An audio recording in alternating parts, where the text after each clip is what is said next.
4월 27일 월요일. 버림받지 않는 존재. 일본의 한 동물원에서 태어난 아기 원숭이 펀치가 사람들의 마음을 사로잡았습니다. 태어나자마자 어미에게 외면당한 펀치는 사육사들 손에서 자랐습니다. 갓 태어난 아기 원숭이는 안정감을 얻기 위해 어미에게 매달리는데 펀치에게는 매달릴 어미가 없었습니다. 사육사들은 여러 인형을 넣어주었고 펀치는 그중 오랑우탄 봉제 인형을 가장 좋아했습니다. 무서운 일이 생기면 재빠르게 달려가 그 인형에 안겼고 사육사들은 그 인형을 오랑우탄 엄마라고 부릅니다. 무리에 합류한 뒤에도 처음에는 다가가면 밀쳐지는 날이 많았지만 시간이 지나면서 다른 원숭이가 펀치를 안아주거나 털을 다듬어주는 모습이 관찰되기 시작했습니다. 어미에게 버림받은 작은 원숭이에게도 기댈 곳이 주어졌습니다. 하나님은 우리를 홀로 내버려 두지 않으십니다. 세상에서 밀쳐지고 외면당하는 순간에도 그분은 우리 곁에 계십니다. 여인이 자기 젖 먹는 자식을 잊을지라도 하나님은 우리를 잊지 않으신다고 말씀하셨습니다. 지금 외롭고 힘든 자리에 있더라도 낙심하지 마십시오. 오늘의 말씀. 내가 결코 너희를 버리지 아니하고 너희를 떠나지 아니하리라 하셨느니라. 오늘의 만나. 기댈 곳이 없다고 느껴지는 그 순간 하나님이 이미 당신 곁에 와 계십니다. 혼자가 아닙니다.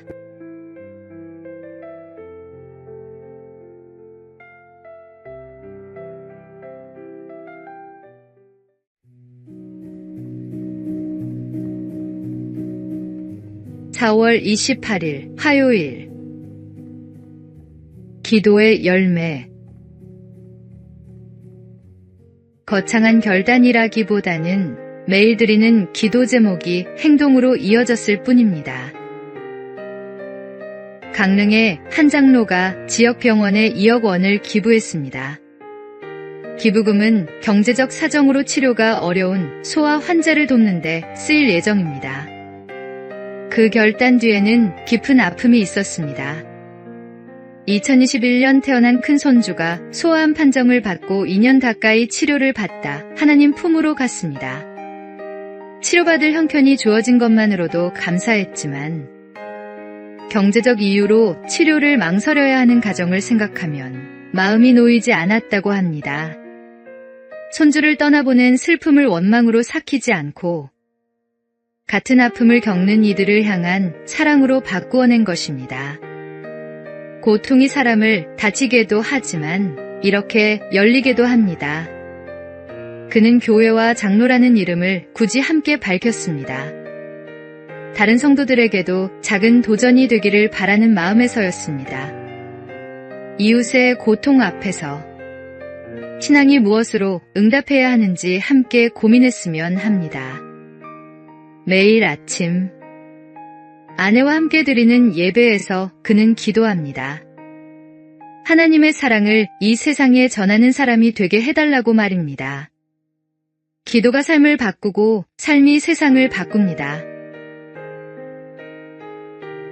오늘의 말씀. 이와 같이 행함이 없는 믿음은 그 자체가 죽은 것이라. 오늘의 만나. 오늘 내 기도 제목이 삶 속에서 행동으로 이어지고 있는지 돌아보십시오.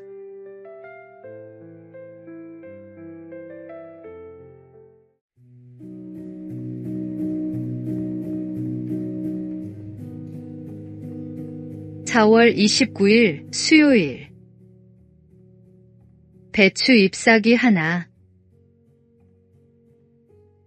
어느 날 새벽부터 배추밭에 나간 우장춘 박사가 한낮이 되어도 돌아오지 않자 연구실의 한 제자가 연로한 선생님이 걱정되어 배추밭으로 갔습니다.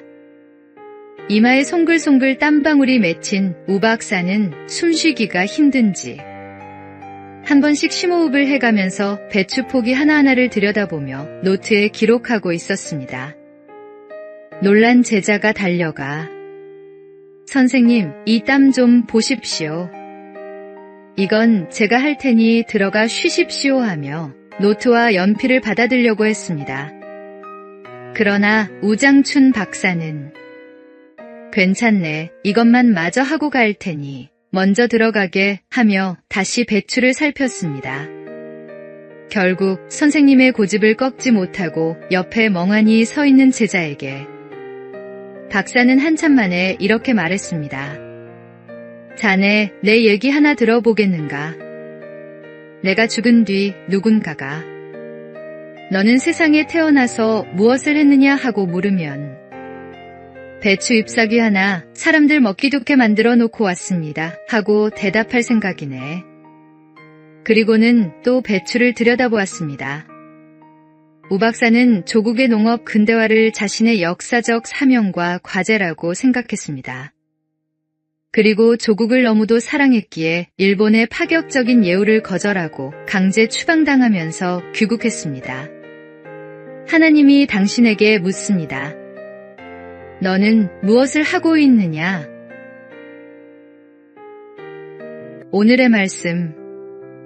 오직 주께서 각 사람에게 나누어 주신 대로 하나님이 각 사람을 부르신 그대로 행하라. 내가 모든 교회에서 이와 같이 명하노라. 오늘의 만나. 하나님이 내게 맡기신 자리가 크든 작든 그 자리에서 끝까지 충실한 것이 곧 부르심에 응답하는 삶입니다.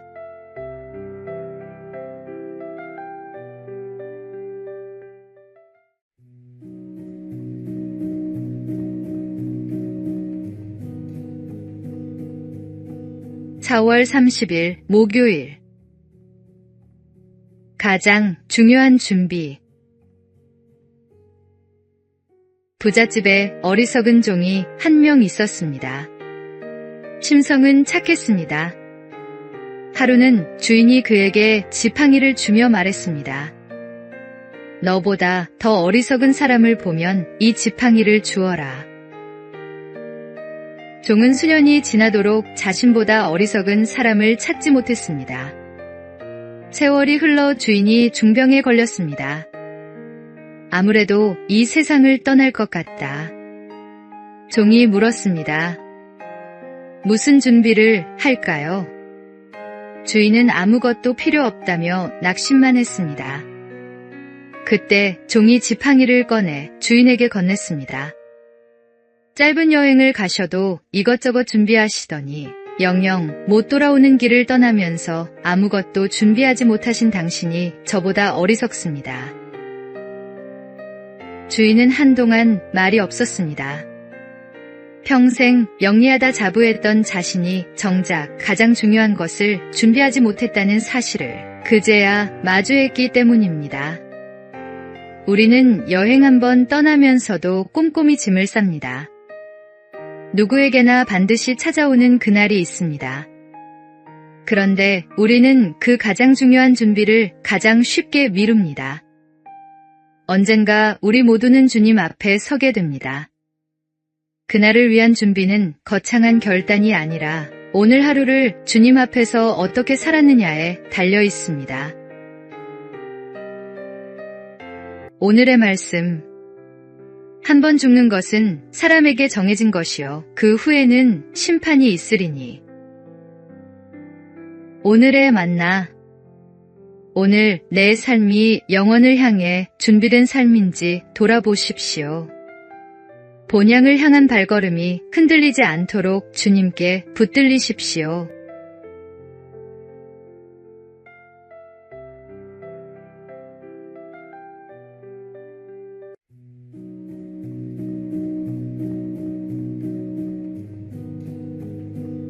(5월 1일) 금요일. 혼자 먹는 밥상. 최근 우리 사회에서 혼자 밥을 먹는 혼밥이 점점 일상이 되고 있습니다. 통계에 따르면 전체 가구의 4분의 1이 혼자 사는 1인 가구라고 합니다. 의사들은 혼자 밥을 먹는 사람이 가족과 함께 먹는 사람보다 스트레스가 높고 신장 불안과 우울감이 더 크다고 말합니다. 함께 먹으면 20분 걸리는 식사가 혼자 먹으면 15분 이내로 줄어듭니다. 급하게 먹으면 소화에도 부담이 되고 음식이 주는 기쁨도 반감됩니다. 무언가를 먹는 시간은 인간의 가장 기본적인 욕구를 채우는 행복한 순간입니다. 함께 먹는 자리에서는 마음이 열리고 몸에 정서적으로 유익한 호르몬이 생성되기도 합니다.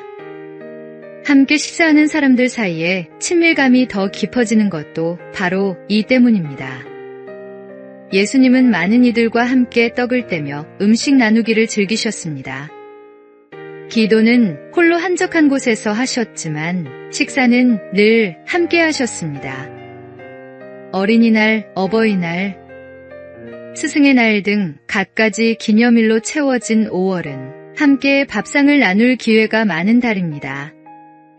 천천히 맛있게 먹으며 넉넉하게 대화하는 습관이 우리 가정과 사회를 한층 밝고 따뜻하게 만들어줄 것입니다. 오늘의 말씀. 볼지어다 내가 문 밖에 서서 두드리노니 누구든지 내 음성을 듣고 문을 열면 내가 그에게로 들어가 그와 더불어 먹고 그는 나와 더불어 먹으리라.